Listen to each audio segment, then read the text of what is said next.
I knew birthdays could get awkward, but I never imagined mine would end with my sister's hands slamming a cake into my face hard enough to knock the world sideways. One second, I was standing there in the restaurant, some trendy downtown spot with exposed brick and Edison bulbs, smiling awkwardly while everyone sang. The next, there was a sudden shove. Not playful. Not clumsy. Deliberate. Frosting filled my nose and mouth, sweet and choking, and my head snapped back as I lost my balance. I remember the sound more than anything. The dull crack of my skull hitting the floor, loud enough to cut through the laughter. For a moment, everything blurred. Sugar, blood, and heat smeared together as I lay there, staring up at the ceiling lights flickering like they couldn't decide whether to stay on. Rowan was laughing. Not nervous laughter. Not, oh no, laughter. It was sharp and bright, like she'd landed a punchline she was proud of. People rushed over, voices overlapping. It was just a joke. Come on, Avery, she didn't mean it. Someone helped me sit up, and I tried to smile because that's what I've always done, make it easier for everyone else. My neck throbbed. My vision pulsed blue and white. I tasted metal.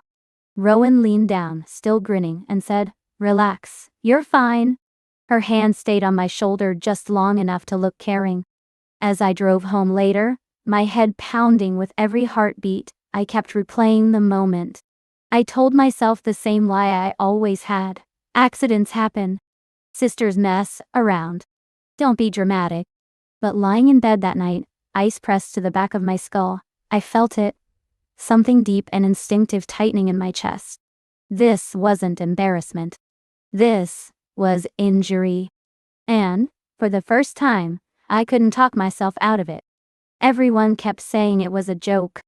That word floated through the room like confetti, light, harmless, impossible to grab. She didn't mean it. Rowan was just being Rowan. Someone even laughed and asked if I was okay before turning back to their drink. Music came back on. Plates clinked. Life moved forward as if I hadn't just hit the floor. I sat there blinking frosting out of my eyes, my head buzzing like I'd stood up too fast, trying to match their reactions to what my body was screaming. My neck throbbed. My jaw ached. I tasted metal. But everyone else looked relaxed, amused, impatient for me to get up so the moment could be smoothed over. So I tried. I told myself I was being dramatic. I always had a talent for that, according to my family. I laughed weakly, wiped my face with a napkin, said I was fine, even as the room tilted. Rowan smiled, that bright, effortless smile, the one that always made people lean toward her. "God, Avery, you're so sensitive," she said like she was teasing a child. It was cake. Cake. Not hands. Not force. Not the sharp crack inside my skull. Driving home later, the steering wheel felt slick under my palms. Every stoplight seemed too bright. I replayed the moment again and again, editing it in my head until it sounded reasonable. Maybe I stepped back at the wrong time. Maybe I lost my balance. Maybe the pain blooming behind my eyes was coincidence. That's what I'd learned to do, rewrite my own instincts until they sounded like excuses. By the time I crawled into bed, the house quiet around me, the doubt was heavier than the headache. I stared at the ceiling, asking myself the same question I always did. If it really hurt, why did no one else see it? And worse, what if they were right, and I was the problem? I learned how to swallow pain, long before I learned how to name it. As a kid, I figured out early that reacting only made things worse. If I cried, I was dramatic. If I complained, I was sensitive. If I stayed quiet, the room stayed calm. So I chose quiet. Pain became background noise. A sharp comment here. A shove disguised as a joke there. Moments that made my stomach drop, but were brushed off with laughter before I could even catch my breath. I trained myself to nod, to smile, to say, "I'm fine" before anyone asked. Especially then. In our house, peace mattered more than truth.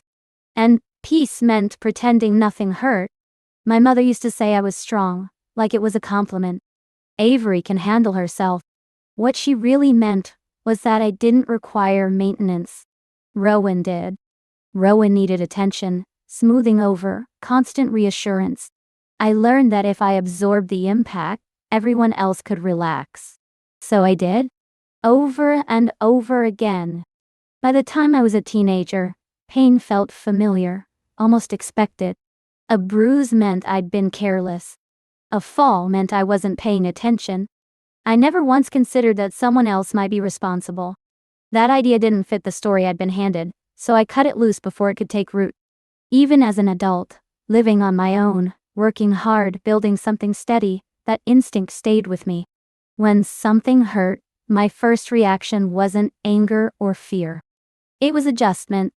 What do I need to do so this stops being a problem?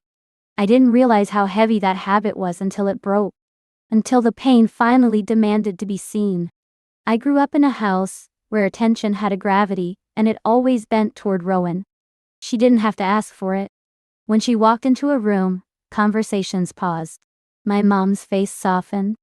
My dad leaned in. Rowan was loud, expressive, full of need, and everyone adjusted themselves around her moods like furniture being quietly rearranged. I learned early what that made me. I was the strong one. The easy one. The daughter who didn't cause problems. When I came home with good grades, my mom smiled absently and said, "That's great, Avery. I knew you'd handle it."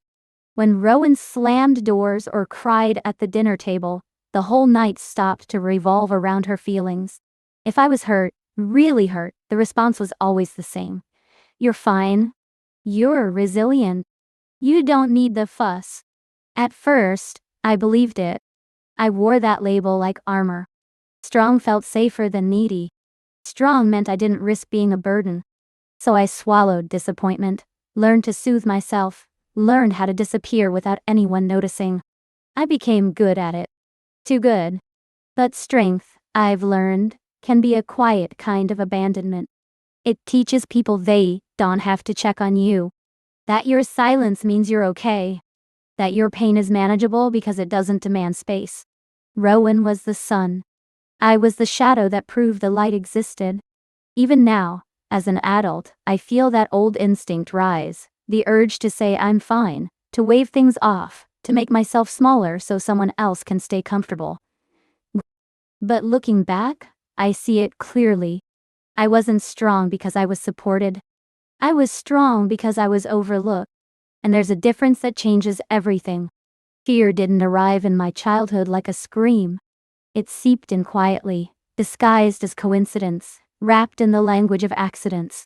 I learned early that nothing Rowan did was ever intentional, at least that's what everyone said. She bumped me into the coffee table when we were 10. I slipped on the stairs when I was 12, even though I remember the sudden pressure between my shoulder blades. At family gatherings, she insisted on carrying my bags, smiling sweetly as things spilled and shattered across the floor. Oops. My fault, somehow. Every incident came with an explanation already prepared. Kids play rough. Sisters fight. You're clumsy, Avery. Don't make it a big deal. What scared me wasn't just the pain, it was how quickly the room always reset. Rowan would hover after, all concern and apologies, offering ice packs and jokes, positioning herself as the helpful one. By the time the sting faded, the story had already been rewritten, and I was expected to play along. If I hesitated, Mom's voice would tighten. "Don't be dramatic. Your sister loves you." So I learned to doubt my own body, to question my memory, to swallow the unease that settled in my chest every time Rowan smiled, lingered a second too long. I had told myself I was imagining patterns, that accidents just followed me around like bad luck. Fear became background noise, low, constant, unnamed. I adjusted my steps, my tone, my presence, always trying not to trigger whatever version of Rowan might surface. I didn't know it then, but that quiet vigilance wasn't normal sibling tension. It was survival. I grew up learning that my feelings were negotiable. Not wrong exactly, just inconvenient. Whenever I tried to explain why something hurt, my mom would tilt her head, sigh softly, and say the same thing she'd said my whole life. "Avery, you're too sensitive." Not angry. Not cruel. Calm. Not reasonable. Like she was helping me see the truth. If I cried after Rowan embarrassed me, Mom said I misunderstood the joke. If I flinched when Rowan grabbed my arm too hard, Mom said sister's roughhouse. If I pulled back, if I asked for space, if I tried to name the ache in my chest, Mom smiled tightly and reminded me that Rowan didn't mean it. That I always took things the wrong way. That I needed thicker skin. After a while, I stopped trusting my reactions. I learned to pause before responding, to scan the room, to ask myself what everyone else was seeing before I believed what I felt. Pain became something I had to justify. Anger became something shameful. Even fear felt embarrassing, like a personal failure. The worst part wasn't Rowan's behavior. It was my mother's certainty. The way she rewrote moments while they were still happening. The way she defended Rowan before I even spoke. The way she looked at me, disappointed, weary, like my emotions were the real problem. By the time I was an adult, I could gaslight myself without help. I minimized injuries. I laughed things off. I told myself I was dramatic, fragile, difficult. I carried that voice everywhere. My mother's voice, correcting me from the inside. It took years to understand this. When someone teaches you not to trust your own pain, they don't have to hurt you directly. They just have to make sure you doubt yourself enough to stay quiet. Living in Seattle was supposed to mean distance, space, a clean break. I told people I moved for work, the promotion, the tech campus south of Lake Union, the long hours that made it easy not to call home. That part was true. I bury myself in deadlines, back-to-back meetings, takeout eaten over my keyboard. Productivity became my shield. Exhaustion my excuse. But no matter how far I went, Rowan followed in quieter ways. She lived in my phone, in the way I flinched before posting anything online, already hearing her commentary in my head, in the small pause before every decision, wondering how she'd spin it. She didn't need to be in the room to take up space. She never had. Some nights, after 12 hours staring at code and spreadsheets, I'd sit alone in my apartment, city lights flickering through the blinds, and realize I hadn't spoken out loud all day. The silence felt earned. Safer. No one to interrupt me. No one to correct me. No one to laugh. And yet, even in the quiet, I was tired in a deeper way. Not the kind sleep fixes. The kind that comes from always being braced. Always anticipating the next comment, the next joke, the next reminder that I was too sensitive, too serious, too much, and somehow never enough. Rowan still texted like nothing had changed. Little updates. Little digs dressed as concern. I answered when I had the energy, which was less and less. I told myself I was free. But freedom shouldn't feel this heavy. I was surviving, yes. Functioning. Achieving. What I wasn't doing yet, what I didn't know how to do, was rest. By morning, the headache had sharpened into something vicious. Every heartbeat felt like a hammer striking the back of my skull. Light split into doubles. When I tried to sit up, nausea rolled through me so fast I had to brace myself against the nightstand and wait for the room to stop tilting. I told myself it was nothing. A bad night. Too much wine. Embarrassment wearing a migraine like a disguise. But when I touched the tender spot behind my ear, my fingers came away sticky with dried blood. That was when fear finally slipped past denial. I dressed slowly, gripping the wall as I moved down the hallway of my Seattle apartment.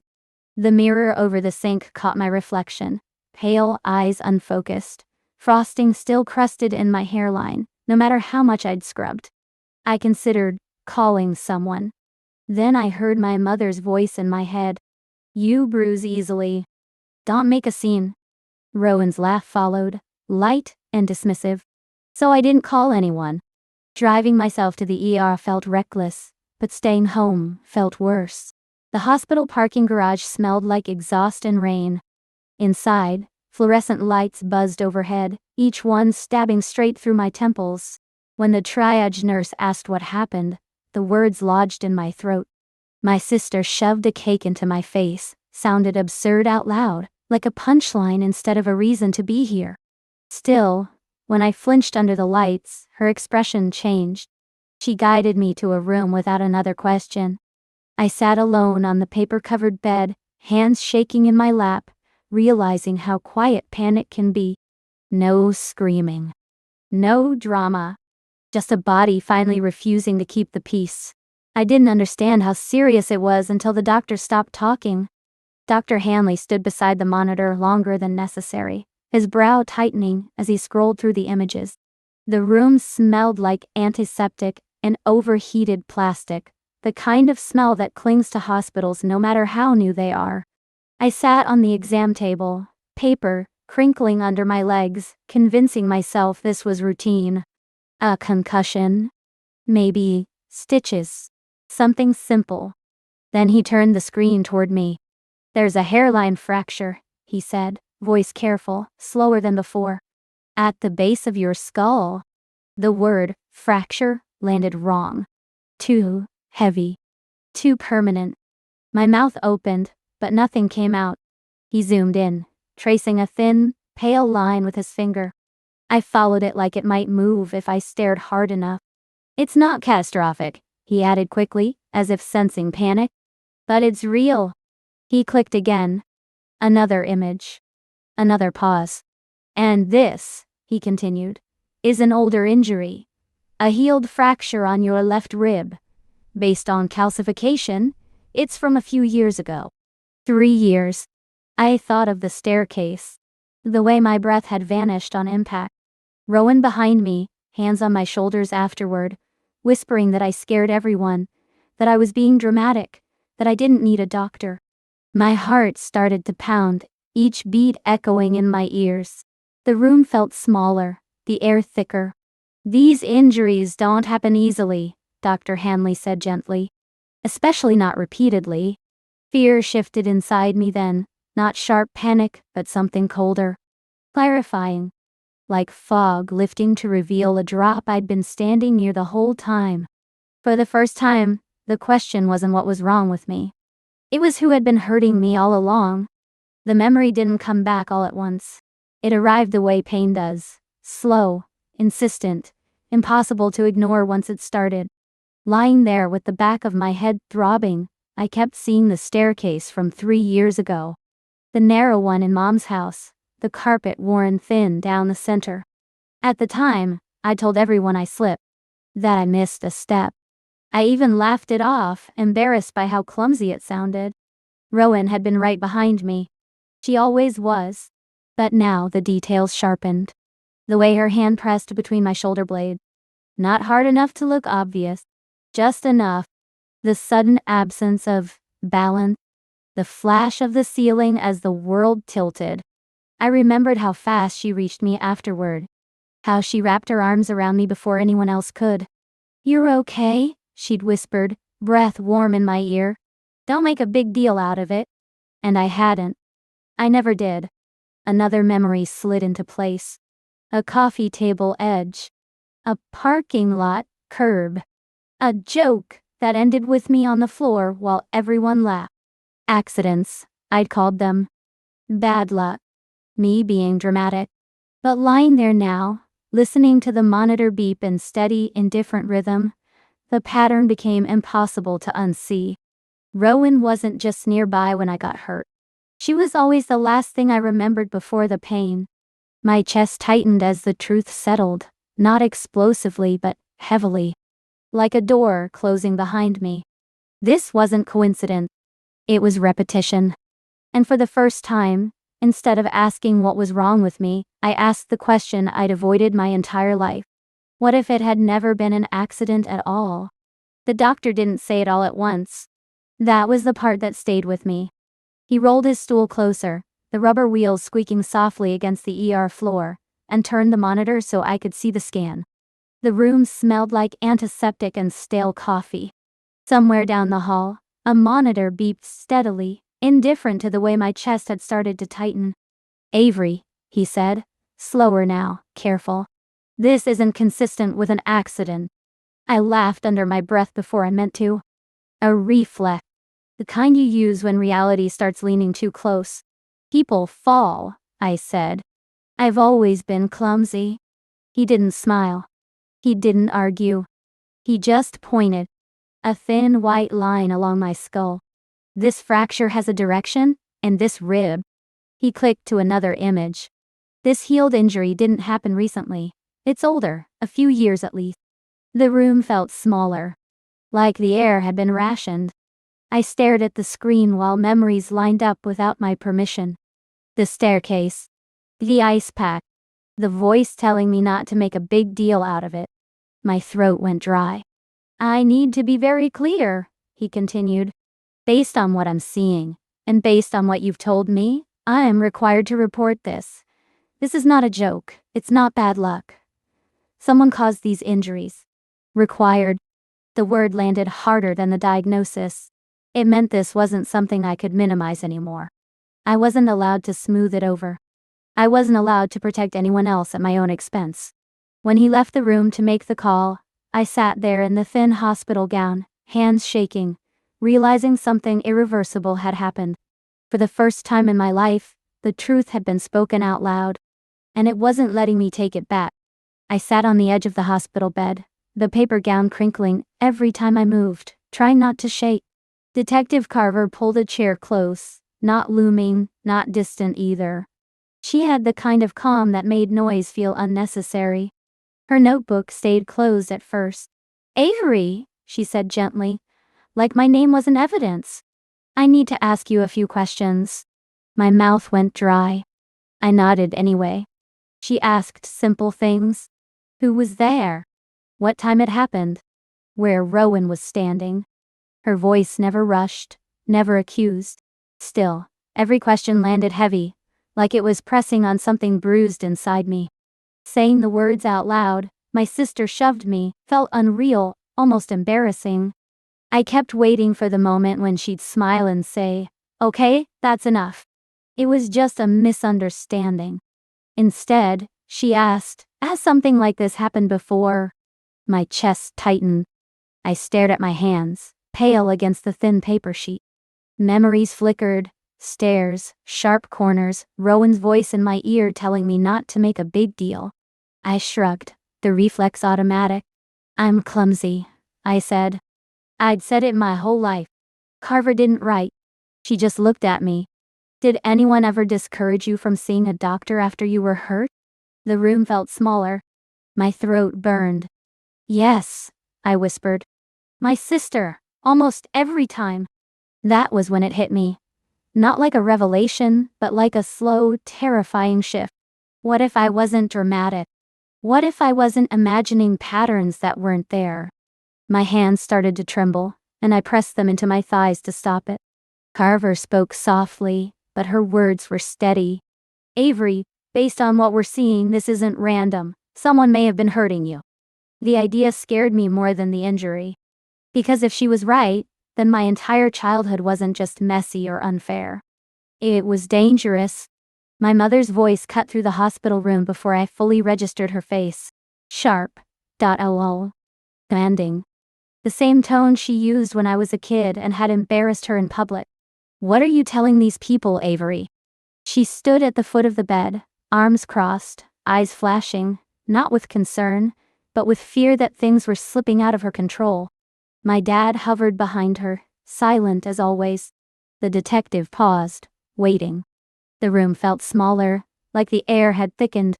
This is ridiculous, my mom said, turning to the detective instead of me. She bruises easily. She's sensitive. She always has been. Sensitive. The word landed where it always did, right between my ribs. For years, it had been the explanation for everything. For the falls. The tears. The way I learned to doubt my own pain before anyone else could. I felt my hands shaking, but I didn't pull them back under the blanket this time. I didn't look at the floor. I didn't apologize. Mom, I said. My voice wobbled, but it didn't disappear. I'm not confused. Her head snapped toward me. Shock first, then anger. Avery, stop, you're making this worse. I took a breath. Slow, deliberate. The kind therapists talk about on podcasts I'd half listened to for years. No, I said. Louder now. I'm finally telling it right. The detective nodded once, almost imperceptibly, and asked my parents to step outside. My mother protested, but the door closed anyway. When the room went quiet, something settled inside me. Not relief. Not peace. Just certainty. For the first time in my life, I didn't shrink to keep the family calm. I stayed. When Annalise stepped into the room, everything inside me went quiet in a way that felt dangerous. She didn't rush. She didn't smile. She just stood there, hands clasped too tightly, eyes wet like she'd been carrying this moment for years. Avery, she said, and my name sounded different in her mouth. Heavier. I should have told someone a long time ago. My chest tightened. I didn't know what I was bracing for, only that my body already believed her. She sat beside me, her knee brushing mine, grounding and trembling all at once. I saw it, she whispered. When you were kids, not once, more than once. Her voice cracked, and she swallowed hard. I told myself it was roughhousing, sisters being sisters. I told myself you were strong. Strong. The word landed like an old bruise. She went on, slower now, naming moments I'd buried so deep I'd almost convinced myself they weren't real. The staircase. The shove disguised as a stumble. Rowan's hands pulling me close afterward, all apologies and sweetness. Elise admitted she saw the fear on my face back then, and chose silence anyway. I was scared, she said. Of your mother? Of causing problems? Of being cut out? Her eyes met mine. But silence didn't protect you. It protected her. Something inside me finally gave way. Not shattered, released. For the first time, the story didn't live only in my head. Someone else remembered it the way my body always had. I didn't feel vindicated. I felt believed. And that was heavier than anger. Lighter than shame. It felt like breathing after years underwater. I thought I was prepared when Detective Carver called, but nothing prepared me for the way truth sounds when it finally stops whispering. She asked me to come down to the precinct, so I drove there with both hands clenched on the steering wheel, my jaw aching from how hard I was holding it together. The footage played without sound at first. A grainy angle from the restaurant's ceiling camera. I watched myself laughing, leaning forward as the candles flickered. Then Rowan shifted. Just a half step. She angled the cake, glanced over her shoulder, checked who was watching. And then, impact. My body jolted on screen exactly the way it had in real life, sudden and violent. What made my stomach drop wasn't the shove. It was what came after. There was a pause. Barely a second. But long enough. Rowan smiled. Not panic. Not surprise. Satisfaction. Then she stepped forward, hands flying to her mouth, playing the part everyone expected. I felt cold all the way through, like my body finally understood something my mind had spent years refusing to see. Detective Carver didn't stop there. She slid a phone across the table. Rowan's. Notes pulled from a hidden folder. Dates. Locations. Short, detached sentences. Avery alone. Stairs, after holidays. One entry was labeled, future, with reminders since to her calendar. Times when I'd be tired. Distracted. Vulnerable. My chest tightened until breathing felt optional. This wasn't impulsive. It wasn't sibling roughhousing or a bad joke that went too far. It was methodical. Rehearsed. A pattern. All those years I'd apologized for my own injuries. All those times I told myself I was clumsy, sensitive, dramatic. Sitting there, staring at the proof, I realized the most terrifying part wasn't that Rowan had hurt me. It was how carefully she'd planned for me to doubt it. I watched Rowan get led away in handcuffs under the yellow porch light, her heels scraping the concrete, her voice still trying to turn rage into performance. The door closed behind her with a sound that felt final, not loud, just solid. For the first time in my life, the house was quiet in a way that didn't feel like suppression. It felt like space. The days after were strangely gentle. No explosions. No demands. No one telling me I was too sensitive or dramatic. I slept longer than I had in years, waking up without that familiar tightness in my chest. Healing wasn't dramatic either. It came in small, almost ordinary moments, making coffee without flinching at my phone buzzing, walking down the street without scanning faces, laughing and realizing it came from my belly, not my nerves. I moved fully into the Victorian house soon after. I painted the walls warm colors, opened the windows, let light touch corners that had stayed dark for too long. Each room I restored felt like reclaiming a part of myself I'd packed away for survival. I stopped apologizing for taking up space. I stopped explaining my pain to people who were committed to misunderstanding it. Therapy helped. Time helped. But mostly, truth helped. Naming what happened didn't break me. It freed me. I wasn't weak. I wasn't imagining things. I wasn't the problem. Now, when I lock my door at night, it's not out of fear. It's out of choice. My life is quieter, steadier, and finally mine. Healing didn't erase the past, but it gave me something better than revenge. It gave me peace. And the certainty that my story, my body, and my worth were never up for debate.